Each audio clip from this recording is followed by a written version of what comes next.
from Reno, Nevada. This is the Cyberspace Chronicles, where we talk to you about everything Sonic the Hedgehog. I'm Mike. And I'm Sean. And today we are going to talk about the last 3 episodes of the Knuckles show. Yes. On Paramount Plus.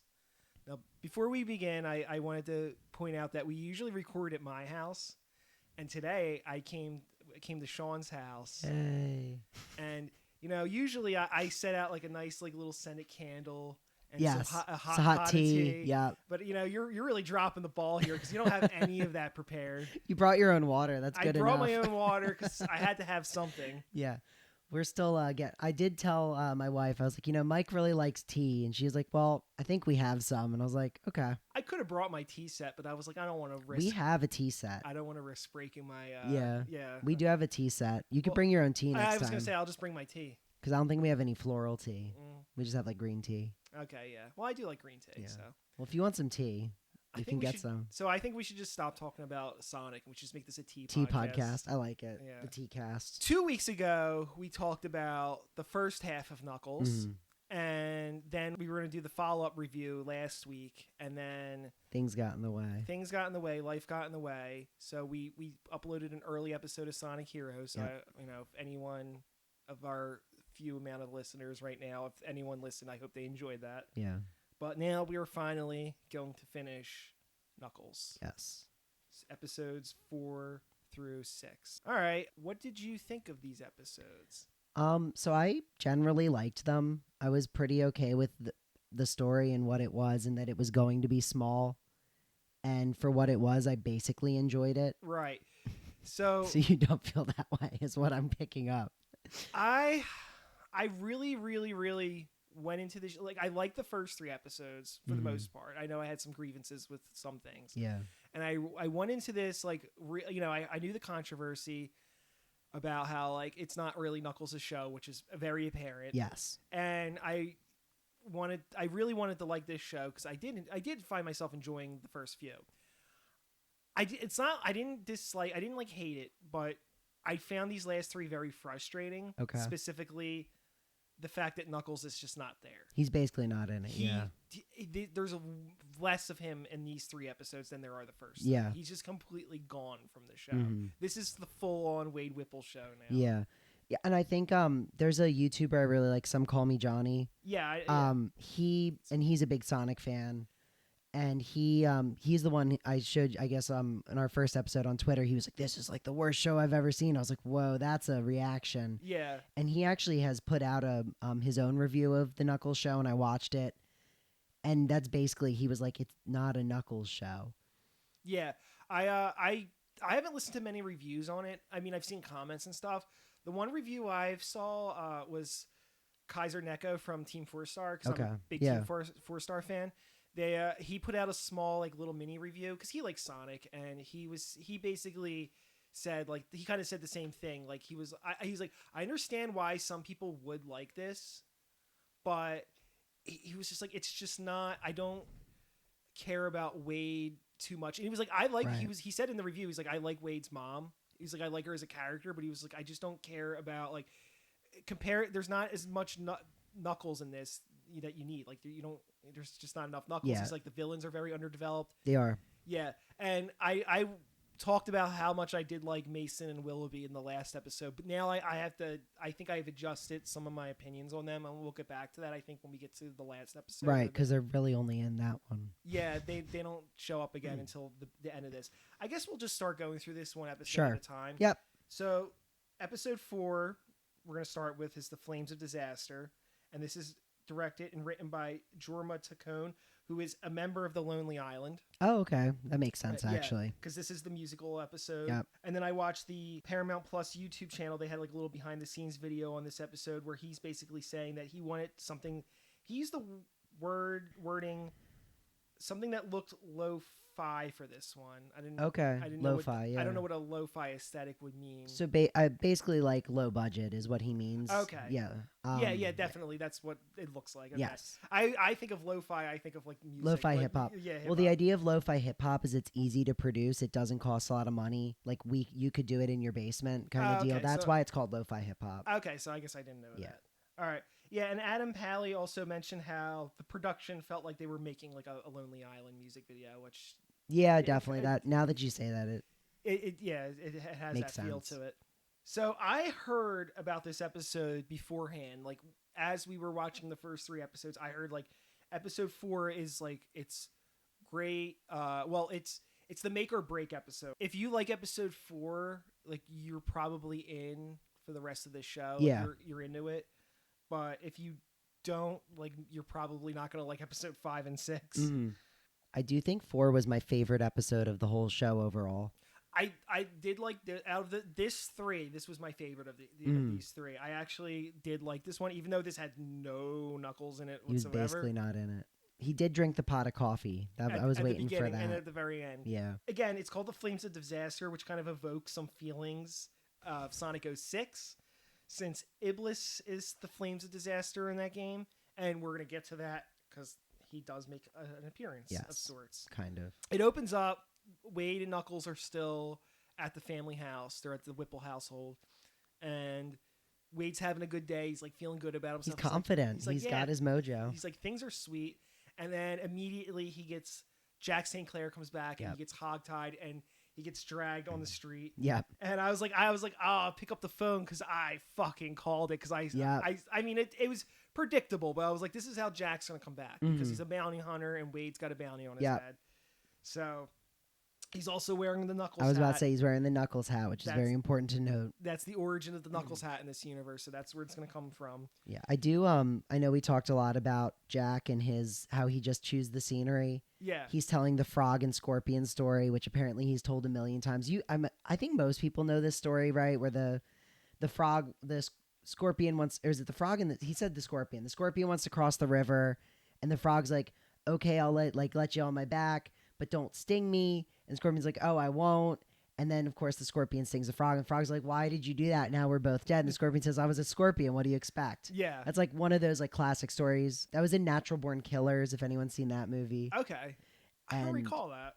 I don't know if you probably haven't seen that movie in a while, if you've ever seen it. Maybe, yeah. I just love Jack. He's my new favorite character. I like Jack. I just really enjoy him. Jack was actually pretty funny. Yeah. I just think it was funny because that story, he also shows how overconfident he is because he was like, well, I'm like a scorpion, but I sting you, but then I can swim. Yeah, exactly. So he's like, in his mind, he's just nothing bad's ever going to happen. Right, like, he's the coolest dude. Yeah, he's going to get away with everything. Yep. He gets in the limo with Susie's family.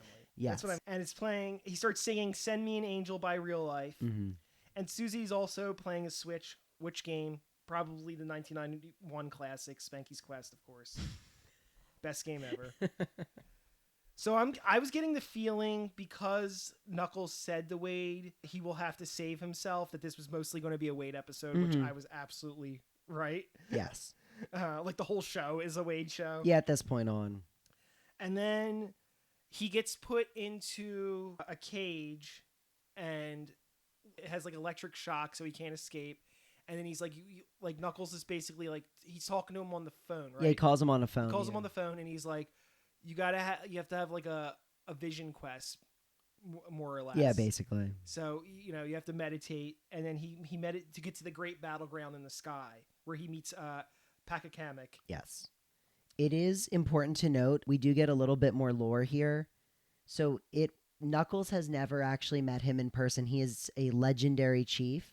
Okay. So I think unless I misheard this, I believe the idea is that all the Echidna warriors know who he is because he was their greatest chief, but he is not. It's not like he was alive like 15 years ago or whatever. Right. He wasn't Knuckles' chief. He was like an ancestor. Yes. Like a just like chief. in Sonic Adventure. Yeah, a great chief in the past. Yep. And I also, because I remember we had the discussion, is he a hallucination or is he actually a ghost? But I think this kind of confirms he's actually a ghost. Wade can see him here. And apparently Echidnas can just tap into this spirit world at will, and Wade can get into because he's an Echidna warrior, I guess. Yeah, he's being trained as an Echidna warrior. And I also like how, obviously the great battleground for Wade is the bowling alley. Yeah, of course. Because I wrote this down even before Pakakamek said it. He was like, because the battleground's going to be what the battleground in your mind and heart. Yeah, I did also write down, I guess Knuckles' like parents were also like wandering around in exile and like running away from the owls. So Who are the owls? Well, remember Longclaw. I remember, but I'm saying, like, well, what is the deal with the owls? We've had 2 movies and no information on the owls. So I don't know what the lore for the owls are in this universe, but I can I think I know why they're making the owls a thing, and like why this is like a tribe they're kind of building up in their universe. I think it's because when you play Sonic 1 and you go to Labyrinth Zone, I might want to double check, but there's statues in Sonic 1 that are like bird statues, and I think that's where they got the idea for owls. Yeah, they are. They're like bird people. So you can kind of see like one of them has a beak. So I think that's where they got the idea for the owls. Like, makes sense. It's derived from this implied lure from Sonic 1. So I guess that's why. Yeah. So now, like, I feel like at this point we need some answers on the owls. I feel like we're getting to that point. Yeah, because it's a thing in Sonic that in Sonic Adventure, Kamek says that like we're fighting a war. That's why we need the Chaos Emeralds. Right. Like, that he tells Tikal like that's why we need to get the emeralds so we can defeat our enemies. And it's never explained who those enemies are. And various Sonic continuities have kind of put names and faces to those unseen enemies. Yeah. In Archie Sonic, they were the cats because I guess their logic was Big is found in the Mystic Ruins, so these are Big's ancestors. Makes sense. In this universe, it's the owls, and then in Sonic Chronicles, the Dark Brotherhood, it was another tribe of echidnas. Yep. And that was Shade and the Nocturnes. The Nocturnes, Yeah, this is just this universe's attempt, I guess, just to explain, like, because the echidnas are a warmongering tribe, and they're who were they fighting? This is who they were fighting, right? But it kind of feels like the owls aren't. I don't know. They don't feel that noble. Like we saw, Longclaw she was good, and she was like very motherly and nice to Sonic, but this episode kind of paints a picture that they were, they were kind of cruel in some ways. Yeah, but it's also from an echidna point of view, so it's hard to. Yeah, I don't know. I think it'd be cool. I guess maybe after the 3rd movie, we might see some outer space stuff. Yeah. With Shadow, I would assume. It would be cool if like they did a Sonic movie where they went to like other planets and stuff. Or even just did a show about it or whatever. Like give us some of that deep lore. That's what I really want. Right. Wade experiences what every Sonic fan experienced in not knowing how to pronounce Kamak's name. Yeah. I haven't even tried. And just saying whatever they felt like. I do like that he comes up with Mac as a nickname. Yeah. But he only calls him that once. Right. Christopher Lloyd as Kamak saying, "Open your mouth, just do it, man, Rainbow," was something I didn't expect from this show. Yeah. I was like, just do it, man. That was weird. So Wade is going to experience Knuckles' story, and he through a rock opera. Sung by Jack St. Clair. Yes, and Michael Bolton. Yeah, and Michael Bolton was there. And he's in a Knuckles onesie. Yeah, Jack St. Clair is also dressed up as Longclaw, speaking of which. Yes. And Julian Barrett is Jack's actor, and he sings the song. It's called The Flames of Disaster with Michael Bolton. Michael Bolton provides Wade's lyrics, right? Yeah, I think so. We see Knuckles' dad, which, according to the Sonic Wiki, unintentionally resembles Ken Penders, who is actually you, Sean. Oh, right. Yeah, I forgot about Ken that. Penders. I forgot I was Ken Penders. And in April 27th, 2024... did I file a lawsuit by any chance? April 27, 2024 tweet, Ken/Sean said, quote, "Mildly amused that someone would go to such effort, but that's about it." So Ken also believes that this is potentially him. I'm surprised I didn't file a lawsuit over I know, this. seriously. Must have been on a good day. Now, I don't know if this is intentionally a Ken Penders reference, and we know you have a history of believing that you have more influence over Sonic than you actually do, What do Sean. you mean? I have a lot of influence. But in this case, yeah, maybe. I wouldn't be too surprised. It would also be like hilarious if this was actually a Ken Penders. That would be really funny. Yeah. See, Ken, you truly are Knuckles' real dad like you always wanted. Yeah. And by Ken, I mean Sean. Very nice of you to be a good sport about Well, wait, it. I thought, to diverge for a minute, I thought Ken wanted to be Knuckles and Locke was Ken's dad that he had a bad relationship with. There's a funny like little webcomic. I forget who drew it, who the artist is, but it's basically like it's like a Knuckles and Rouge comic, and then Knuckles is Rouge steals the Master Emerald, but like Knuckles is an idiot. And he's like, I'm good at my job. And then like Ken Penders appears in the sky, and he's like, you did good job, my son. He's like, thank you, Ken Penders. Yeah. That's what it makes me think of. Yeah, I don't know. It's just because the 25 years after, when Locke dies in the hospital, he dedicated that to his dad who died of cancer or something. Right? And I'm not gonna make jokes about this. Ken had he had a complicated relationship with his father, and we'll get into this when we review Archie. Oh, I can't wait. Because it is actually a big part of Knuckles' character in Archie. But he had a troubling relationship with his father, and I think he like reconciled with his father on his father's deathbed. Basically at the end, that storyline in Archie where his dad where Locke passes away is a tribute to his dad. Yeah. I think it's kind of like a similar. It's probably like experience. The only good issue of 25 Years Later. Too, honestly, it's not very heartfelt. I'm not a fan of 25 Years Later, but that's actually a good story. Yeah. So if anyone wanted to know about all the Ken Penders lore, and again when we review Archie, it's intrinsically tied to Ken. So we're gonna get into this. We should tell him we're like huge fans and try to get him on the podcast. That would be amazing. I'm not joking. That's just a real good idea. If we can get anyone on the podcast, I would. If we could get Ken to just talk to him about, we could just blow smoke up his asshole and just be like, tell us everything, Ken. You're the best. Yeah, we love you. We love Archie. We love 25 Years Later, actually. That was the only good comic series. Yeah, agreed. It's the only good Sonic story. Yeah. I don't even like Sonic. I only like Knuckles. We only got into Sonic because of you. Yeah. that's according to you. That's what we believe. So I remember the Owls and the Echidnas fought, but was it mentioned how again? Because getting into like the Owls and how antagonistic they are. I wonder how much Longclaw was involved with the death of Knuckles' dad. It could be completely none. Yeah, she could have stayed out of it. Right. She might, because I'm trying to remember in the first movie, were there other owls or it was just her, right? We just saw in the first movie, I remember we just see her with Sonic, and then the Echidnas show up. They attack her. Yeah. So I wonder, what if she's like the last owl? What if they drove each other to extinction? Yeah. Maybe. It could be. But, I mean, again, there were other echidnas around when Sonic was a baby, but now Knuckles is the last echidna. So as far as he knows. Yeah. So if that's true, then I guess all the other echidnas died. I gotta watch movie 1 and 2 again. Yeah. I know Knuckles talked a little bit about this. He did mention it a little bit.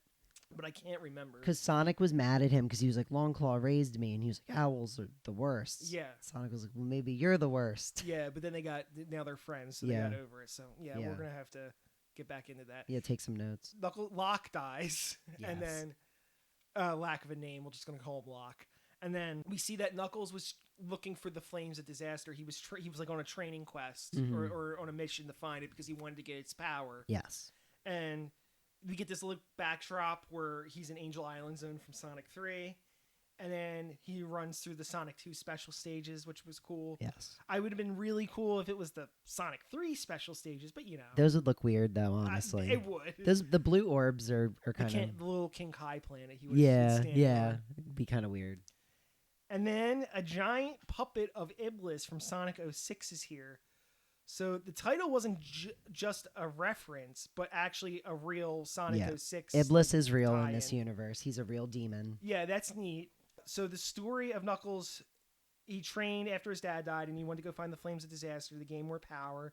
And then he met Iblis and realized the power was deep inside him the whole time. So this has interesting ramifications for the Sonic lore in this universe. I don't think they're going to do a Sonic 06 movie because that's a very controversial game. I would love to see Sonic kiss a human woman. Exactly. I don't know if they'll ever bring in Silver and Blaze one day. Yeah, but who knows? I don't think it'll be in the form of Sonic 06 because I was going to be like, because this kind of throws a wrench into that. Because if Iblis is from the future in Sonic 06. Yeah, right. Well, spoilers for Sonic 06. He starts out as a flame. That flame is being experimented on by Elise's dad. Silver and Shadow go back in time. It gets split into two, where the flame part of it is sealed inside Elise, and the other part of it, the goopy black part, is Mephiles, right? Is Mephiles. Yeah, and that's sealed inside like a scepter. And then in the present day, that Shadow breaks that scepter or whatever, and he releases Mephiles. Iblis, because Elise is not supposed to cry, and then she cries, and then it creates that future where Iblis is free and destroying everything, and that's Silver's future. So this kind of just implies that that none of that happens. Iblis is just a demon that existed in the just some random demon Sonic somewhere. world somewhere. Yeah, and he has the flame of disaster, and Knuckles went to go fight him, and he lost. He got crap beat out of him, and then he realized, the flames of disaster is in me the whole time. And what was the strength to fight? And then he stole the flames of disaster. Yeah, so he still gets the flames of disaster, right? Yeah. So I've never played Sonic 06. Is that like a power up or no? The flames of disaster is just what they call Iblis, from what I remember. But in this universe, it is like a literal power that Knuckles has. He can shoot flames out of his fists. So that has nothing to do with honestly, the game. I think that's cool. Yeah, I think it's cool too. But yeah, it kind of changes. It kind of alters that lore a little bit. But again, I don't think they're going to do a Sonic 06 movie, so it doesn't matter. No, I doubt it. And the fact that they went through the trouble of doing this kind of like deep cut with freaking Iblis of all things, it's kind of cool. So I do like that. I did write down that we're probably going to see the flames of disaster later in the show, which we do. We do for 3 seconds. Yeah. Yeah, for 3 seconds.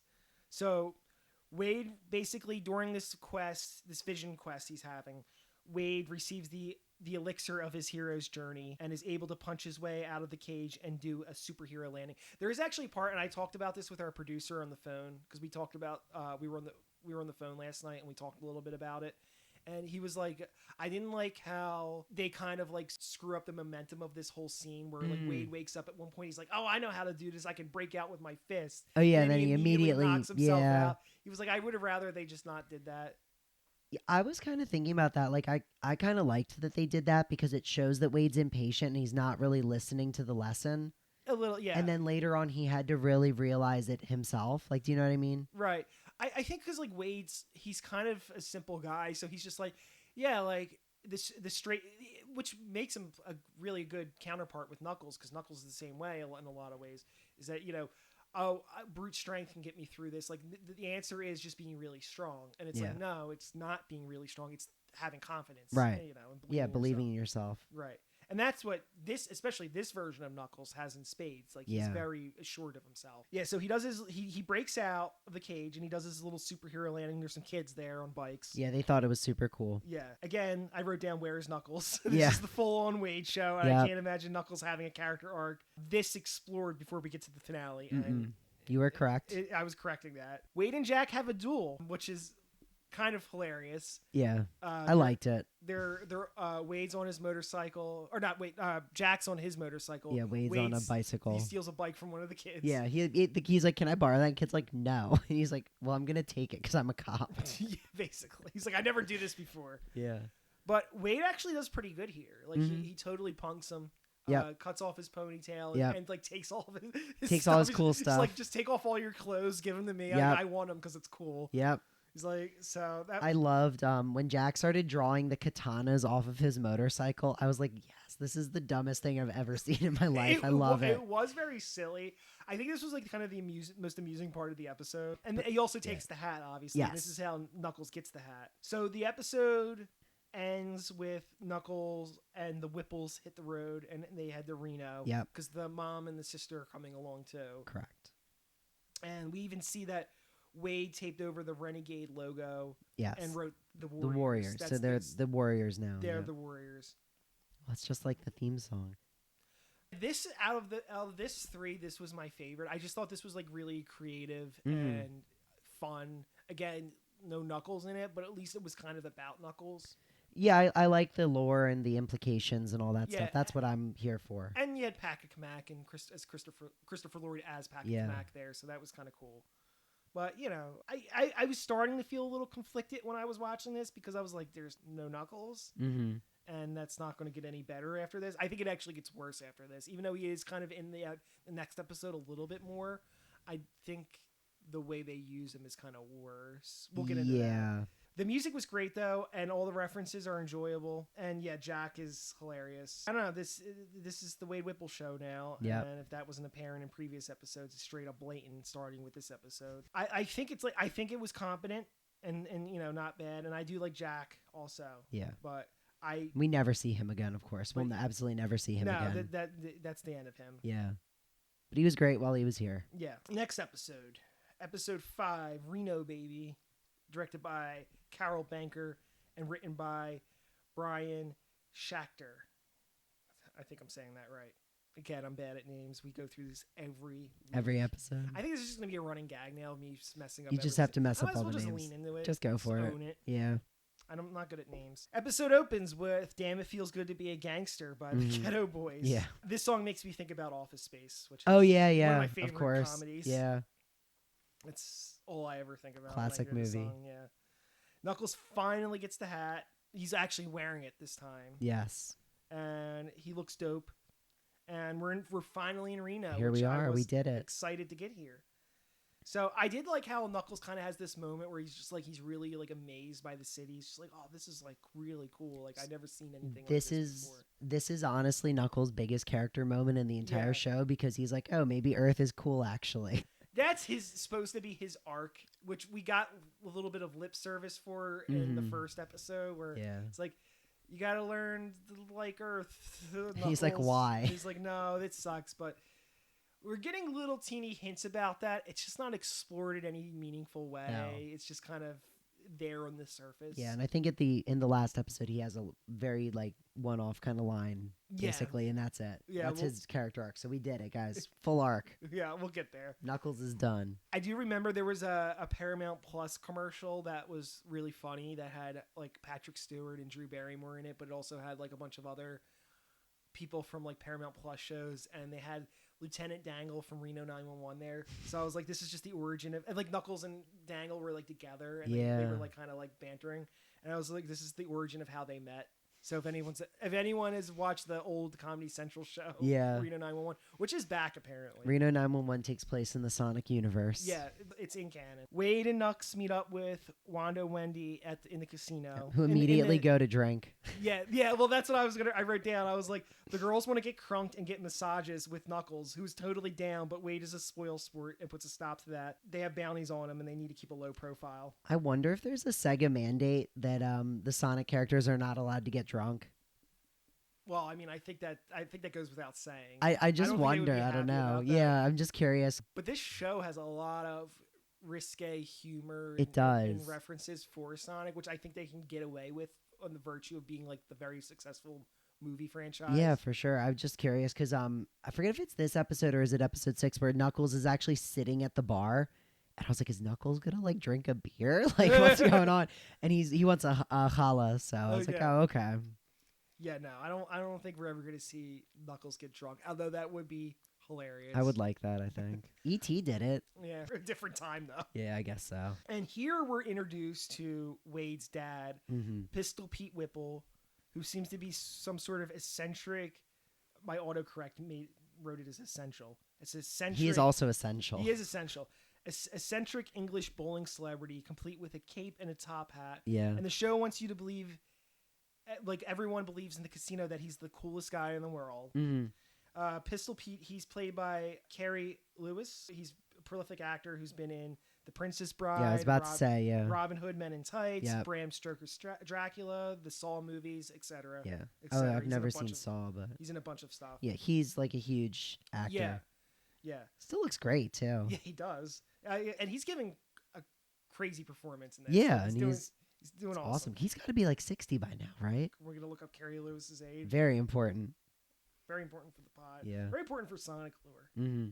He's 61. Wow. Yeah. Called it. Nice. He looks amazing. Yeah, he's like dancing around. Looks great. Having fun. Yep. I did immediately write down, I guess Wade is half Jewish, half British. Yeah, that's what I was very confused by that. So I did watch a couple interviews with him.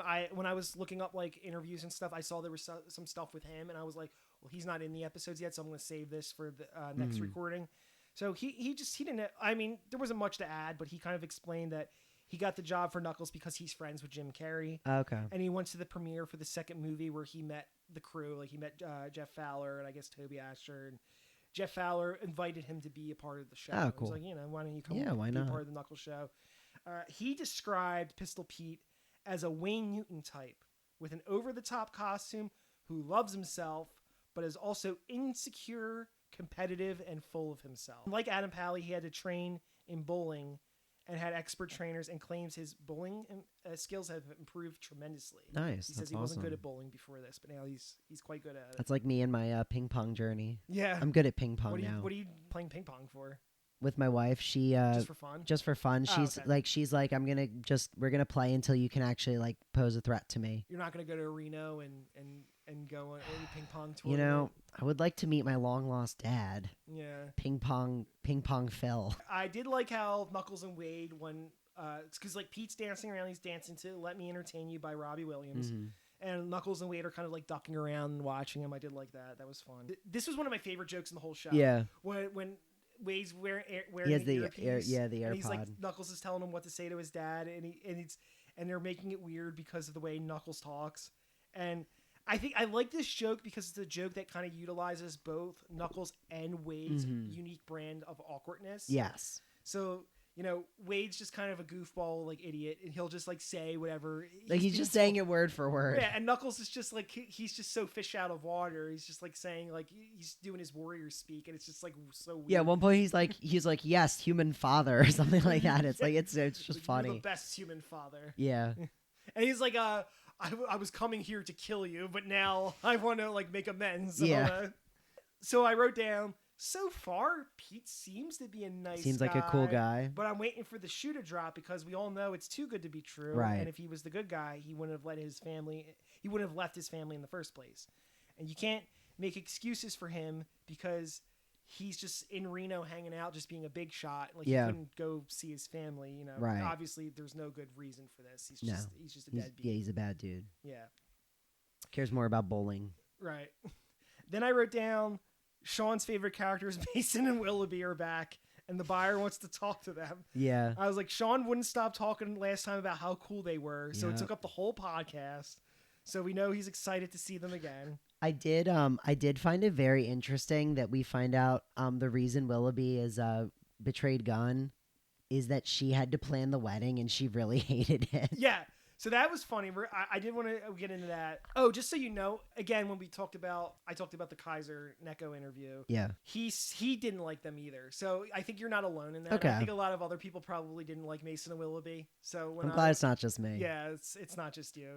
I'm the weirdo here. It's me. I liked her more that she became a mouthpiece for fans hating the wedding scene in Sonic 2. I just thought that was funny. Right, yeah.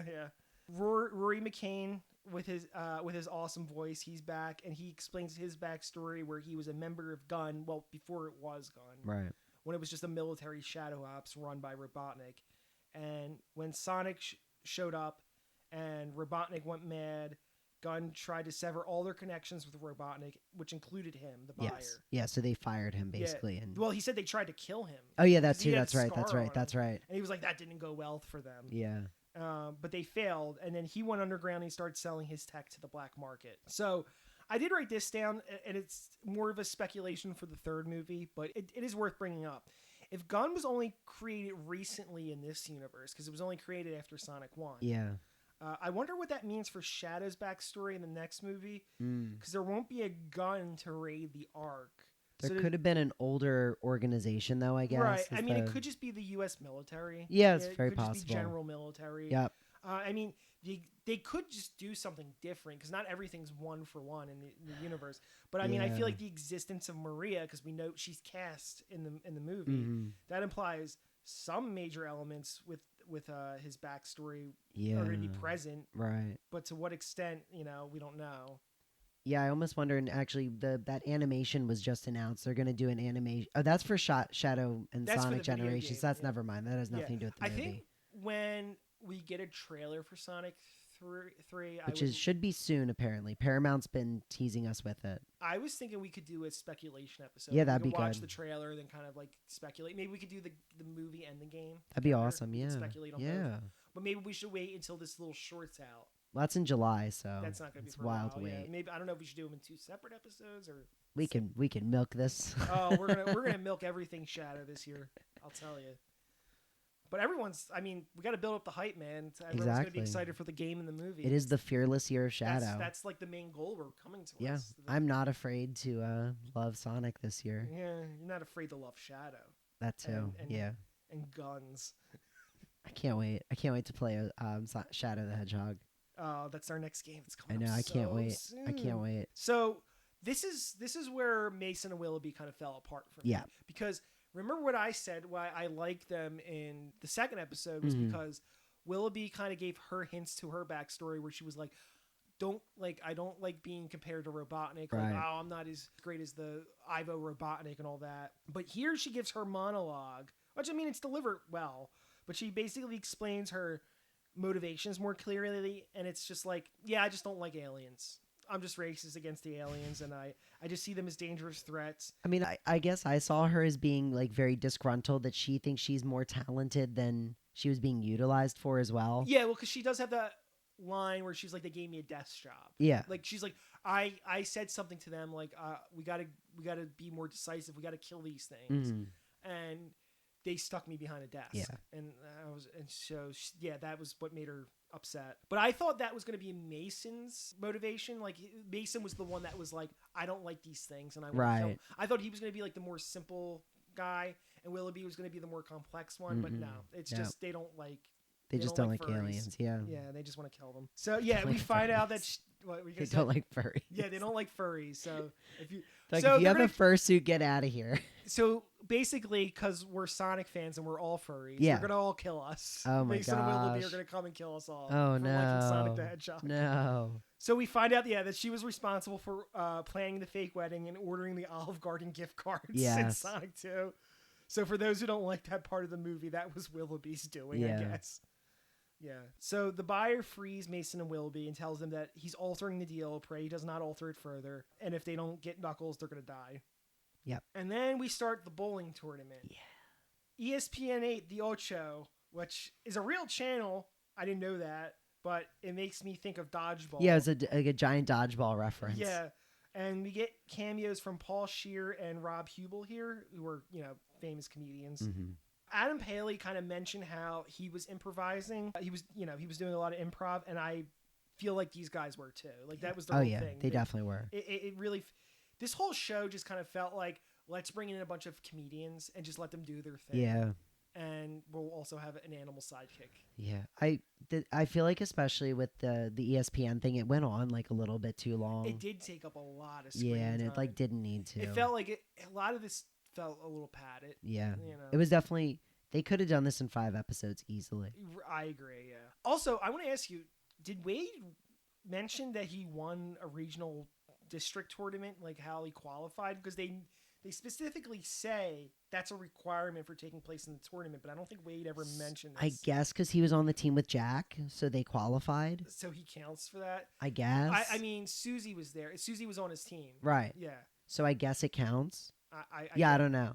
I guess so. I guess because he's associated with the Renegades that are now the Warriors. The Warriors, they just changed their team name. Right. Which seems like not a big deal because everyone had a silly costume on. So well, that's what I wrote down too. Speaking of dodgeball, we get this like montage where they play Push It to the Limit by Paul Engerman.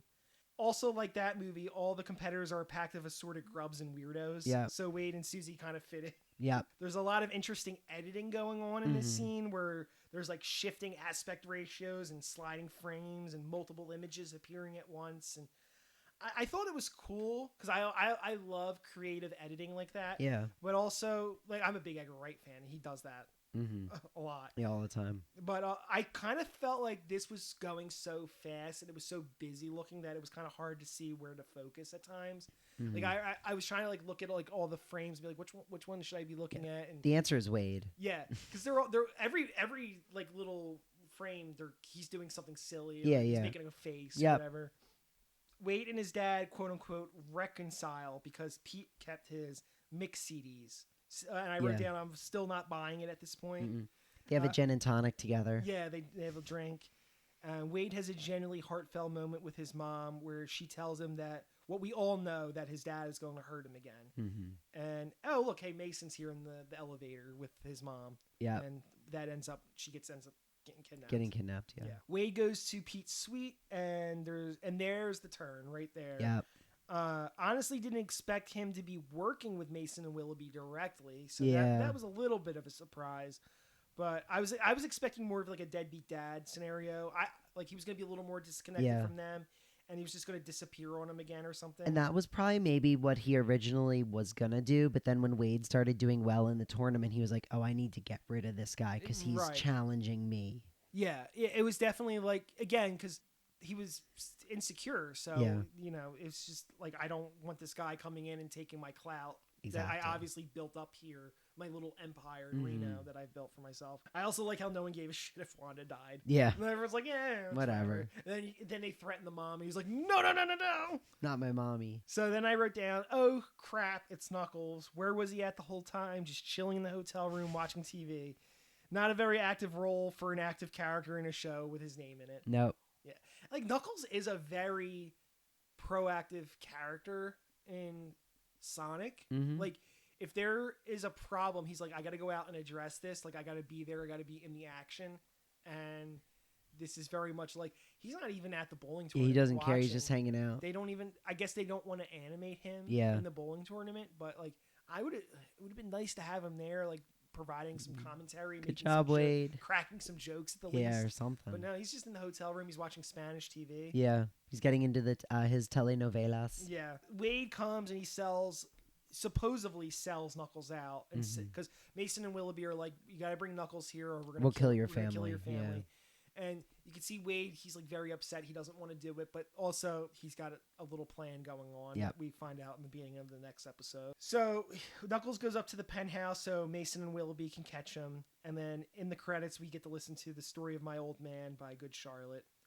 I thought this episode, I think this was the funniest of these 3 episodes in a weird way. Like, I think Jack was very funny in the previous episode. Yeah. But I really liked that stuff with Knuckles and Wade talking to Pisky. That was pretty funny. That was one of my favorite gags in this whole thing. Again, they're losing me in the lack of Rad Red here. Mm-hmm. Yeah, I wish he could have been in the crowd shots, like I said, but and I wrote down, hopefully, since the next episode is the finale, it has a lot more Knuckles in it. How foolish you are. Let's hope. Famous last words. Yeah, really. Knuckles episode 6. What happens in Reno stays in Reno. Do you have anything to say about episode 5 before we move on? I did. I just looked down at my notes. I did write, oh yeah, I forgot about the buyer, which is probably not a good thing. We're going to talk about that here too, because I got something to say about that. But what happens in Reno stays in Reno. Directed by Carol Banker, and written by John Whittington, who's the writer for the movies.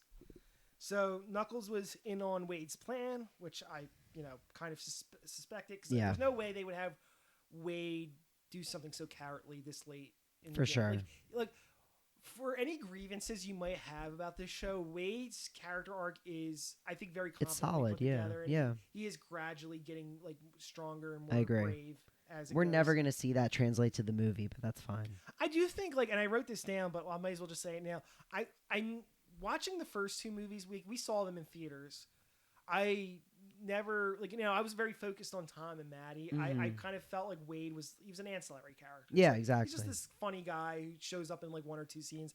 I feel like when we see him in the 3rd movie, we're gonna at least be like, "Hey, it's Wade. It's Wade. That guy we watched him for 6 learned to care about. Yeah, for 6 episodes, his own TV show. Yeah. So, I mean, I guess we'll be a little more attached to the guy when he shows maybe. up. I did like how when the elevator's doors open and they start shooting into the elevator, that the decoy was the mascot. Yeah, outfit. The mascot. They brought that back from the previous episode because Knuckles was talking to the guy. To the mascot guy. Yeah. I thought that was fun. Wait, it was a furry convention. Oh my God. I just realized. That's why Mason and Willoughby were there. They were killing furries. They were killing Sonic fans. Oh no. I just thought that was a good way to bring back the mascot outfit, and I don't know how Knuckles got it, but it's funny imagining him ripping it off the guy. He's like, give it to me. Give it to me. I need it. Knuckles gets in a fight with Mason and Willoughby. They play Saturday Night's All Right by Elton John. During the fight, Wade sneaks in to save his family, but his sister's being very difficult. She's so obnoxious. She's like literally the worst. She did have a funny moment in this. I do want to bring it up. But Willoughby ends up firing warp rings. This is how they get defeated. She fires warp rings, and Knuckles punches them, and then they kind of like open up next to each other, and they kind of suck everything in. It's like a vortex or like a portal gun or whatever. Yeah, it is very much like a portal gun, and they get sucked in, and then like they're actually like going through like both of them, and then they close, so they're stranded somewhere, kind of like Robotnik. And I'm sure we'll never see them again. Probably not. I would imagine. I don't see any reason why they would bring them back. The only way I would see them bringing them back is if they did another TV show and they were like, we can bring these guys back. Yeah, maybe. As minor villains, but no, I don't see how. I think the third movie's not going to have any room I would for them. be surprised. I do also want to note that we probably talked about this fight longer than it actually happened on screen. It was incredibly short. Yeah, and a lot of it took place off screen. Yeah. Because like once it. Because they were fighting while Wade was talking to his and family. they switched over to Wade, Again, they're using these special effects very sparingly in this show. Yeah, definitely. They're not trying to show Knuckles too much. No. But when we do see Knuckles, at least like I appreciate that his fighting style is very game inspired. He's doing the gliding, he's doing the punching, he did a spin dash in the show, so that's all there. He dug in the first episode. Yeah, so they're defeated. They get the Robotnik defeat. I concede at this point. I wrote down I could see they weren't super great in the end. Like I didn't hate them, but I preferred what I was thinking about their characters in the beginning, and I felt like it just didn't go anywhere special. Sure, they could have been more, in my opinion. Okay, Wanda's trying to free herself from the cuffs because she's like, I don't want your help, Wade. Yeah, and then. She does eventually. She breaks her thumb and pulls her hand out. I did like the gag where she's like trying to give a thumbs up with the broken. I almost threw up. It's so disgusting. It was so gross. It's so gross. But I don't know why. I thought that was like one of the funniest things. I was like, all right. I was like, this is awful. Why would they do this? It made me so mad. But it was because it was gross. I thought it was funny. Yeah, I was like, this is nasty.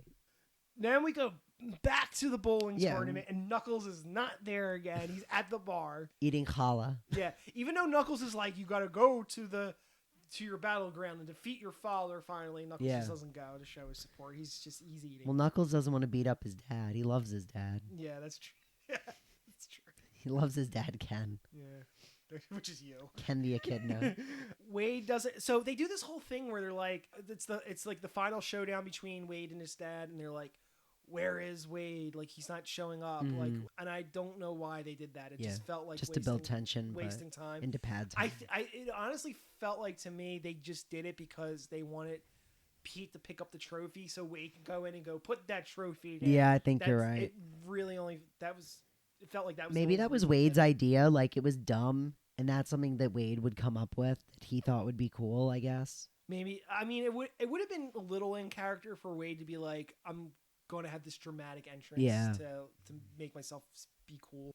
I also realized we didn't mention that Pistol Pete's bowling ball has a cup of tea in the center, and it's really important to his character that you all know that. I didn't write that down. Yeah, I should have written that down. Yeah, he's got a really funny bowling ball. He's apparently not British. It's a fake accent, and they bring this up a lot. Yeah. Even though obviously Carrie Ellis or however you say his name, he's British. He is actually British, but like, you have a fake accent. He's like just a guy from Montana, presumably, who came up with a British accent and wears a Union Jack and like just went for it. I guess created this whole character. Like, make himself more cooler than he actually. Yep. We check in on Knuckles to remind us that this is a Knuckles show, even though he's been reduced to funny animal sidekick. Yeah. I wrote down, why isn't he at the tournament supporting Wade? We have already kind of got into this. Budget reasons are most likely the reason why. It's just hilarious that this is supposed to be a Sonic the Hedgehog show. On the note of the buyer, he shows up. Yes. Finally, in his mech to fight Knuckles. After Wade wins the tournament, though. Yeah. Yeah, at the very end. Well, the fight kind of starts because like Knuckles is at the bar. That's right. And people start like screaming, and he's like, "What's going on?" And he goes out, and then that's like he sees the buyer. And he doesn't care about the buyer at all. He's like, I just need to make sure Wade can win his bowling tournament. And why would you care about the buyer? He's a non-entity in this Very show. true. We can get into this now because this is where I wrote it down. He appears so little in this show that he feels like an afterthought. He's so disconnected from the main plot at this point, which is the main plot's about Wade. Yeah. So he's just a guy at the end to be an obstacle for Knuckles to fight. Knuckles and the Buyer, you would think are the main hero and the main villain, but no, it's Wade and Pete are the main hero and the main villain of the show. Yeah, the real bad guy was Pete, was Wade's dad the whole time. And look, I know a lot of people have mixed feelings about how Game of Thrones ended. You didn't even watch Game of Thrones. You read the books. I read the books. He's one of the better characters in Game of Thrones. Even when Game of Thrones, even when people turned on it because they're like, it isn't good anymore. He was one of the better characters. People I love Rory McCain as the Hound. So I was excited. Oh, the Hound. He's okay. the Hound. Yeah. Oh, cool. Yeah. And I'm really excited to see him in this show. I was like, oh, cool. They're going to bring in the Hound to be the main villain for Knuckles. That's fun. And it's no, he's not. He's not even a character. No. In this He really reminds me of the bad guy in Iron Man 2. It is like an Iron Man villain. Where he's not even the main villain. It was Justin Hammer the whole time. Spoilers for a movie that came out in 2009. Sorry. Yeah. 2010 or 11. Or whatever, yeah. Around there. Yeah, no, definitely. I kind of get that. He's very much again, because he was Robotnik's protege. He is kind of like a discount Robotnik. Yeah, exactly. We'll go back to that, but Wade does beat his dad because Pete got a spare instead of a strike. Yeah. And then, they win, and then before we can continue with that, the B plot interrupts as Knuckles bursts through the wall. Knuckles ends up losing his power to the Buyer. The Buyer absorbs it. Yeah, he sucks it all out. Yeah. And Knuckles gets knocked unconscious, and Wade shows up, and his mom gives him the gloves, the power gloves that Mason had. Yeah. And he starts charging up the bowling balls and throwing at the Buyer. Yeah. This was the point where I was like, are they really going to have Wade beat the Buyer? That would be so funny. Look, I don't hate Wade, but that'd be too much. Oh my God. Imagine if Wade was the one to beat the Buyer and Knuckles just got knocked unconscious. Yeah, and he was Wade was are you okay, Knuckles? Oh, I was actually getting a little upset. But then luckily Wade's about to get killed and Knuckles does wake back up. Mm-hmm. And Knuckles grabs his whips and reabsorbs the energy. Yeah. And then that's when Knuckles completes his arc that we spent so much time on, where he learns to love Earth and call it home. And then he unleashes the flames of disaster. And just completely demolishes the Buyer. It's over in seconds. Yeah. It's just done. It's cool. It's cool when he beats him up, but yeah, it's very fast. It's just over right after that. I just wrote down, I was kind of what a waste of Rory McCain. But, yeah. What are you going to do? So after the fight, this is interesting. We get a little scene after the fight with the commentators again, and Rob Hubel's character mentions how an alien once appeared at a bowling tournament in 1974, which is exactly 50 years ago. Shadow, maybe? Did Shadow go to a bowling tournament with Pistol Pete? I wonder if that was a reference to something, a movie or something. I don't know. Are we going to get a Shadow the Hedgehog show? Bowling prequel? With a prequel where he hangs out with Pistol Pete and then he gets sidelined the whole show. What if Pistol Pete was a great dad and Shadow taught him the joys of bowling? Although Carrie Lewis we only established he's 60, so he'd be 10 back then. You'd be 10 or 11. Details. Yeah, exactly. And Shadow's you should abandon your family at TJ Maxx and go bowling with me. Shadow's the reason why. It's you should just devote your life to being the ultimate bowler. And just, if you ever get a family, make sure you abandon them at TJ Maxx specifically. Yes. Or an IHOP. Get the Shadow pancakes. Those were good pancakes. They were. Main villain Pete tries to escape with the trophy, but Wendy punches him. Mm-hmm. Then Wade and Knuckles high five, and the show just sort of ends. Yeah. I wrote, what a cliffhanger. Yeah. Because they high five and it stops in midair, and that's it. They do a freeze frame in midair. Yep. And then Wada Man by Salt and Peppa and In Vogue plays us out in the credits. And then we get a little post credits where Knuckles is listening to The Warrior, which is the main theme of the show, and he's like, "This is my jam. I found a song I like." Yeah. And that's how it ends. He's into Patti Smith, apparently. Yeah. To sum up my thoughts, I was like, yeah, I did like the first half way more. Mm-hmm. Yeah, I mean, it just had way more Knuckles. And again, we got into this discussion about the human characters, and we were saying, in your opinion, that human characters are kind of necessary in a story like this. And I personally don't mind humans in Sonic, and I like Tom and Maddie, and I never had a big problem with them in the movies like some other people have. But I just think this could have had more Knuckles in it. It could have done more with him. Yeah, I mean, I agree with that. I hope that because of the very mixed reaction that Paramount, or at least whoever's in charge of this, says, you know what, we need to put more effort into these shows and we need to give them more budget so that we can have more of the Sonic characters doing stuff. Yeah. Instead of just like, if this is their first outing, I'm okay with it. Right. If they do this again in like whatever they do after Sonic Movie 3, then it'll be an issue. Yeah. Is kind of where I'm at. Well, so this show did do very good. So I did write down, like, I looked it up on Variety, and Knuckles was the most watched original series on its premiere weekend. It was viewed for more than 4 million hours in the first few days. Also, other Sonic titles on Paramount Plus. I don't know what they have Sonic-wise. The movies, obviously. The movies, do they have any of, like, the shows or anything? No idea. But they saw a 278% increase in viewership because of this show. Nice. And Executive Vice President of Programming at Paramount Plus, Jeff Grossman, said, "The Sonic the Hedgehog fans came out in full force. We're so thrilled with the record-breaking performance of Knuckles and the incredible life the whole Sonic universe has experienced following Knuckles' premiere. So regardless of what anyone thinks, what we think, it performed well, and I think we will probably get more stuff like this in the future." I have good news. Yeah. Sad AM is on Paramount Plus. Oh, you're looking it up? Yeah, I just looked it up real quick. So, it's not like Sonic X or anything like that? Or let's see. I know Prime isn't going to be on there because that's Netflix. So they have Adventures, they have Sad AM, they have Sonic Underground. Okay, so they have all 3 cartoons. They have the Deke shows. Yep. Yeah. Okay, so I guess people were like, oh, I guess we'll watch this. Maybe like there could have been a case of people put Knuckles on for their kid, and then they were like, oh, I remember this is the Sonic cartoon from when I was a kid, and they might have put that on like to show their kids and stuff. Yeah, I'm so glad. I'm just checking this. I'm so glad that The Adventures of Sonic the Hedgehog is only 1 season, because we are gonna have to watch that eventually. Yeah, but it's like I think it's like 60 something episodes or something, and they're all.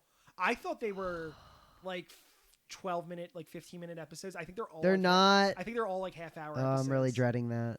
You don't like Adventures of Sonic the Hedgehog? No. You don't like. I didn't like it as a kid either. You don't like that version of Robotnik, which is I like Robotnik. Promotion.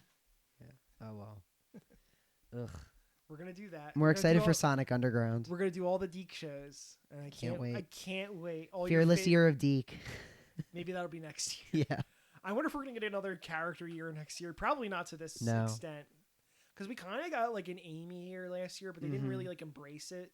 They did like a comic, and that was it. Yeah, I hope they do the Year of Big the Cat. Do it, you cowards. We kind of passed his birthday already, though. Yeah. Did we? Wait.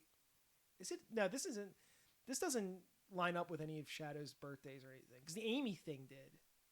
I don't remember. I don't know any of the characters' birthdays, I'll be honest. I'm talking about their real life, like when they were created. Oh. Yeah, I don't think Sega's kind of thrown out their ages and when they like how old they are. I know that's like a thing they've done. Like they don't want to talk about how old Sonic is anymore because it creates a can of worms. Right. Because they're like, oh well, apparently all the Sonic games take place in 1 year now. Oh, okay. Which is weird to me that all those events are crammed into 1 year. And it's also weird to me because Tails literally says in Sonic Frontier, no, Sage says to Tails, you've known Sonic almost your whole life, but Tails and Sonic met in Sonic 2. So they've only known each other for a year. I don't know. Yeah. The Sega mandates never last. They don't make sense. They're just whatever. But I mean, I don't know. I thought let's get back to the Knuckles show. Overall, like I'm interested to see what they do next with the shows. I think the fear for them, I hope, is seeing how Marvel really just imploded on itself as it started throwing out all this stuff. Superheroes are on the decline. Marvel said they weren't going to do as much stuff, but then they announced like this week, like they're going to do 4 movies next year and like 4 TV shows. Yeah. I think it's all the stuff that was delayed from the writer's strike. That makes sense. And then James Gunn's doing his DC universe. But yeah, superheroes are on the out, and I think video game movies are coming are in right now. But I'm just afraid, like, I don't want to have the reason I stopped watching Marvel was I don't want to watch 4 shows and 5,000 movies. I understand that. Yeah, completely. Because like I was a big MCU guy. You were huge into it. I even got burnout. Like, right. It's just and the quality dropped off too. Well, that too. Yeah, definitely. But like I want them to make maybe 1 show a year, and I want it to be small and just have lore.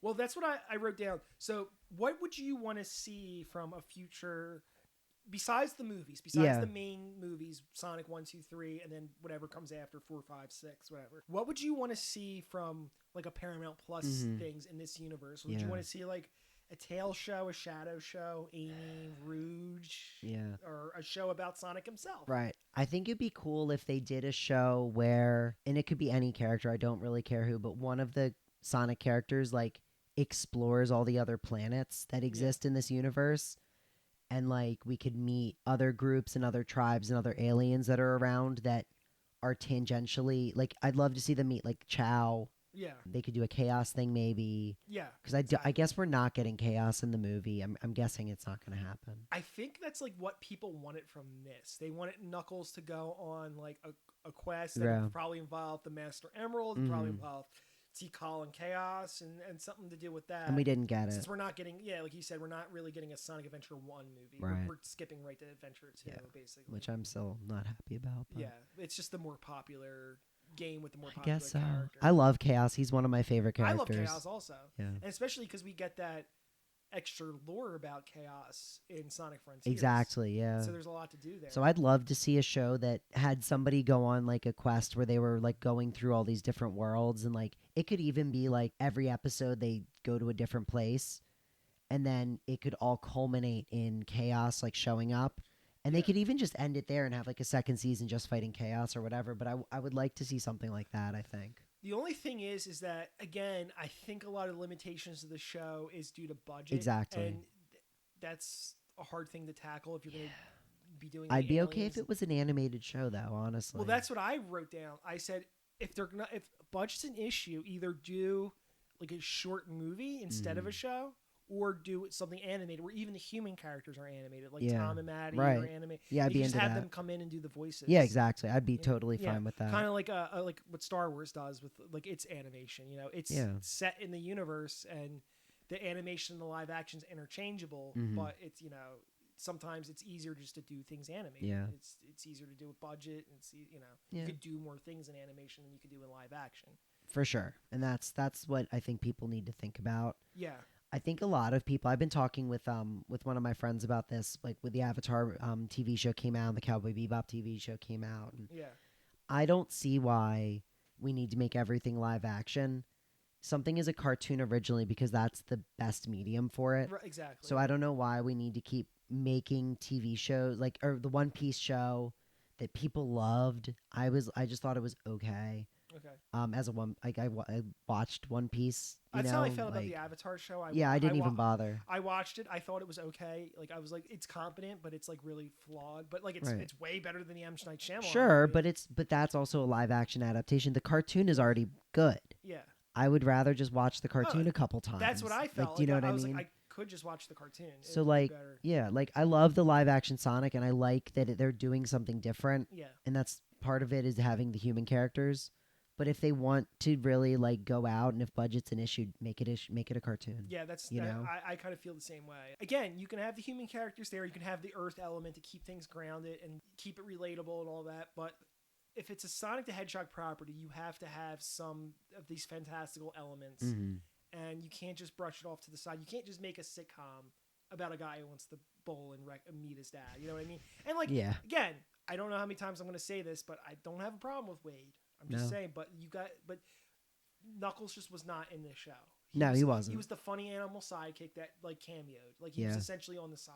Yeah. This was a sitcom about a guy named Wade who wanted to like confront his dad. Yeah. That's what it was. And I would if they had called it Wade Whipple and Knuckles, I would have been fine with it, and I would have watched it anyway. I liked the show for what it was, but I also knew going in, I know Knuckles isn't going to be in this. Yeah, I knew that too. Yeah, so again, maybe I would have been more frustrated if I didn't hear about all the controversy going into it. Yeah, luckily we watched it a couple days after it came out. Yeah, I had my expectations adjusted accordingly. I mean, I feel like I already knew it when they announced the show. I was like, it's not going to be what people think it's going to be.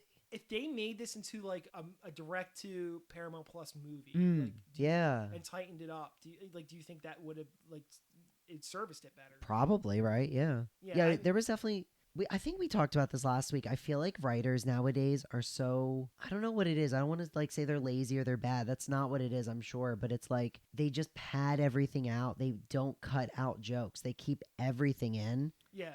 And most of the jokes aren't funny. We don't need Knuckles to eat grapes 7 times.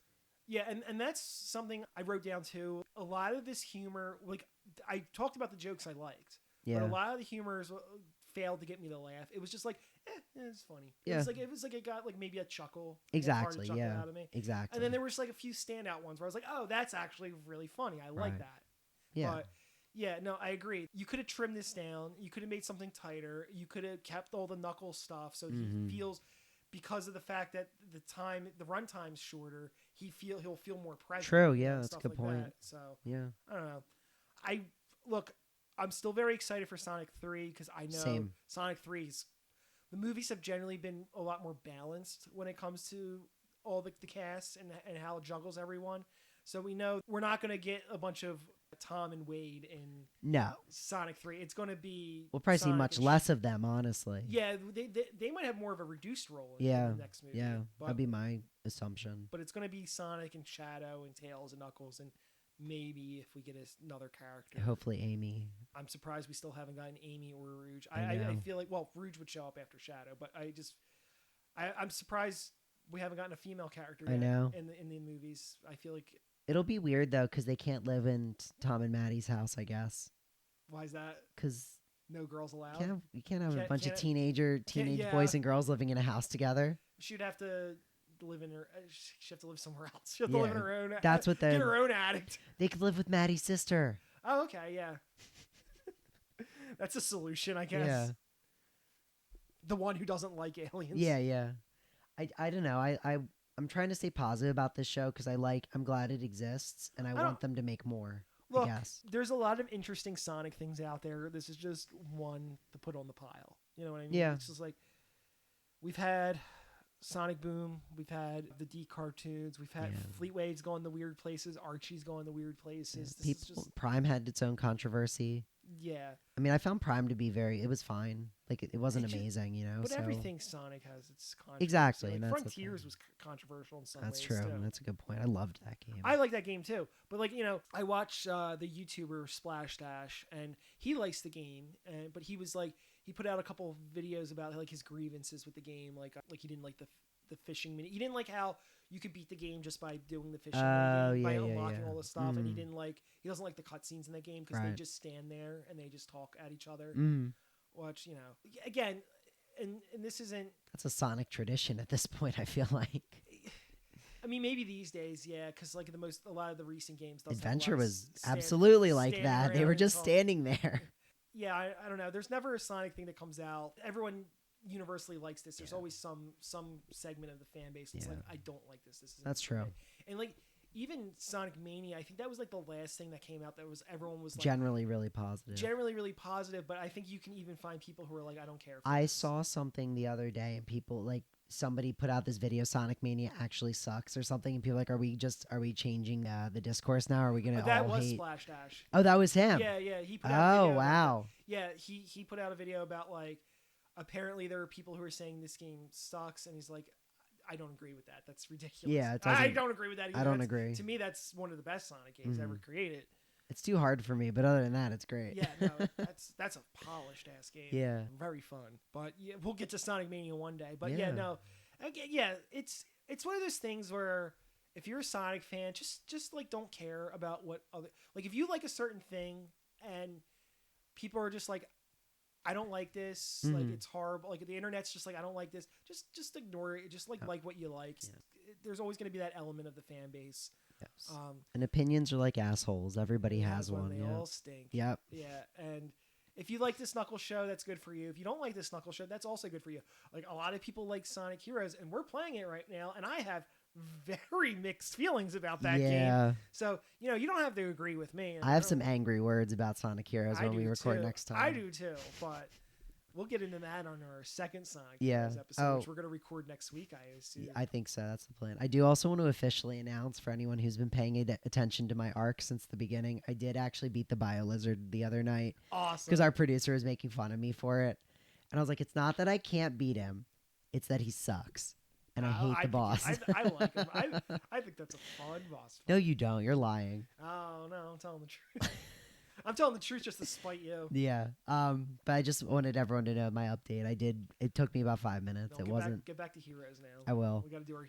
I beat a level last night. I beat one level, and I was like, okay, I'm done. Are you past the casino levels? Yes, I finished the casino levels. I'm on Rail Canyon. All right. So I'm getting there. It gets better from there. That's what I keep hearing. Honestly. All right. All right. So I guess we'll wrap it up here. Knuckles Show gets 2 Master Emeralds out of, I don't know, 4. I don't know.